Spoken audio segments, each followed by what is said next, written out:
Did you know there's a small Caribbean island that's just a 4-hour flight from New York City? Keep watching because you're going to want to steal this itinerary. Most Americans aren't aware this hidden gem exists, but it has some of the clearest blue waters in the world. Bonaire is where the sea breeze whispers promises of adventure and the horizon stretches endlessly into crystal waters. My name's Erin and I'm a travel photographer and content creator based in New York City. As a solo female traveler, I'm always searching for destinations that offer both adventure and safety.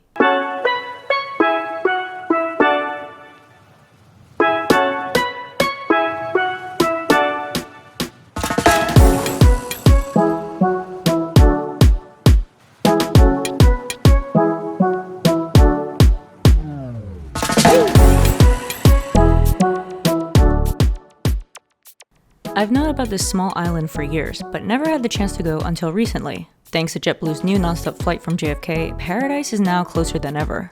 On any given Tuesday or Saturday, you can be transported to this Dutch Caribbean sanctuary by the early afternoon. No connections, no hassle, just 4 hours to bliss. On the tarmac, it is nice and balmy. It's like 88 degrees, I think they said. During my short time in Bonaire, I partnered with the hotel, Vandervalk Plaza Beach and Dive Resort Bonaire, where they took care of me and showed me all that Bonaire had to offer.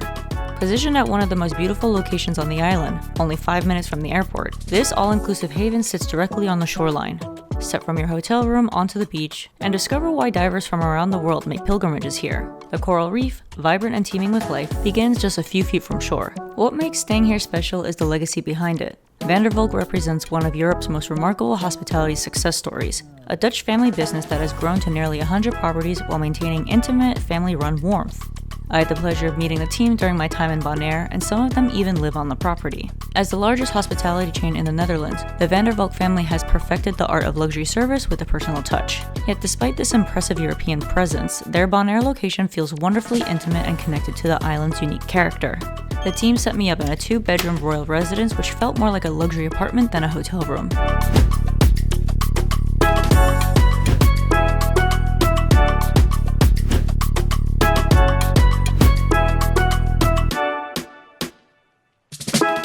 Just got to my room after being greeted by the team. They prepared me a schedule for what I'm going to be doing this weekend and a nice little welcome gift. Let me show you actually the other part and then I'll do a room tour. This is so pretty.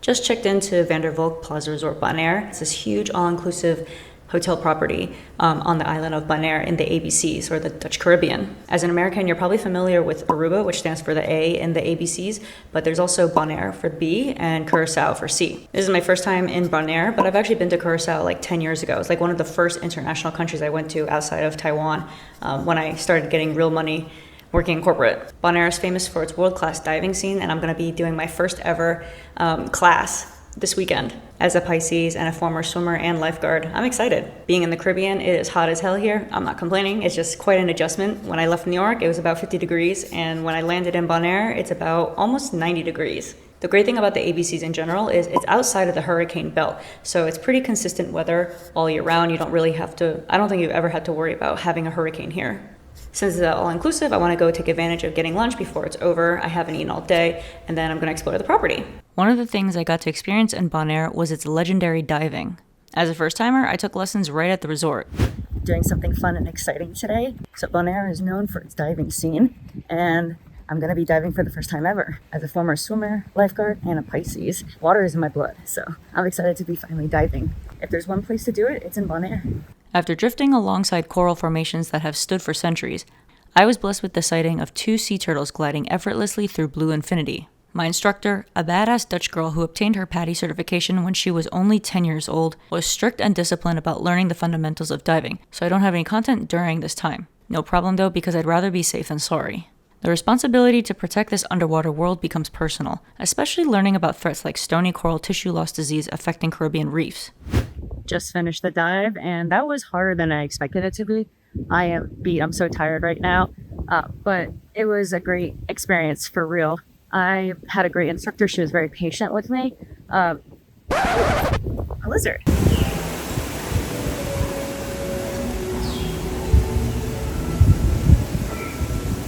Would I do it again? Yeah, I mean, it's a great challenge and it's a beautiful way to see what's in our earth under the water. To get certified though, it's actually not that bad, but it would take some time and have to really love to be able to do it. But I would definitely get certified just so that I could be able to go doing more dives. But I did actually turn sideways at one point. I got disoriented, so that was a little bit scary for a second. But I was with a very seasoned pro, but it's just feeling out of body like that where you don't have control. That was kind of annoying for me. Other than that, like I would definitely go and get certified just because I want to be able to see and swim and do something very unique. Bonaire may be small. You can circumnavigate it in just 5 hours, but there's still a lot of history and sights to photograph on every corner. I went on a tour with Tropical Travel Bonaire, and my driver, Dino, showed me the must-sees of the island. Legend has it that a colonial governor in the early 1800s is often credited as the instigator of Bonaire's vibrant colors. This unnamed governor allegedly decided the island needed more color, claiming that the prevailing white architecture from the Dutch gave him migraines. This decision led to the widespread use of bright colors on buildings and structures, creating the island's unique and eye-catching aesthetic. Before the island tour, I took the afternoon to walk over and explore Calendar, the charming capital whose name means coral reef in Dutch. The locals simply call it Playa, which means beach. Its colorful Dutch Caribbean architecture and the main shopping street, Calle Grande, offer an amusing contradiction. Translated, the street name means large street, though it's charmingly narrow and small. For the best perspective of the island, Dino drove me to Cerro Largo, where you can find panoramic views of the whole island. This is apparently the place to be during New Year's, as all the fireworks blasting into the sky can be seen for miles. And on a very clear day, you can even see Curacao. So I'm doing a tour of Bonaire today, and Dino, my tour guide, has just driven me up to the tallest point in Bonaire. And this spot has particular significance because the Christians on the island, on the year 2000, decided to get together and build this shrine, essentially, as for the new year. One of the sights I was looking forward to the most was the otherworldly landscape of Bonaire's south. Massive white salt pyramids rise against pink pools. I'm always intrigued by salt flats, like the ones in Utah, simply because of the epic landscapes to photograph. Each 50-foot mountain contains 10,000 metric tons of nearly pure sea salt, and the pink water is created by microorganisms thriving in the high salinity brine, nature's own art installation. Being able to see the saturated pink, though, is heavily dependent on the time of day and the angle of the sun. Since I was only in Bonaire for 3 days, I didn't have enough time to scope it out, but I'll definitely be back because this island also has some amazing dark skies perfect for astrophotography. No trip to any Caribbean island is complete without getting on a boat for a sunset cruise. On my last night, I went out with Bonaire Yacht Charters aboard Maxim, their spacious Lagoon 46 catamaran. Heading out on a sunset tour on the Lagoon, which is a catamaran. The team told me that they sailed this boat from Europe all the way to Bonaire, and it took 23 days. Word on the street, there was a sighting of a whale shark in these waters, which is pretty rare. The last time a whale shark was seen here in this area was like 2.5 years ago. So fingers crossed, we'll be able to see the whale shark today. With room for up to 17 guests, this luxury vessel offers generous lounge areas, including a large cockpit, sunbathing deck, and an open-plan saloon. As we sailed along the coast, watching the sun sink into the Caribbean, these waters look even more magical from offshore. The changing colors of the sky reflected on the surface, completing the perfect finale to my Bonaire adventure.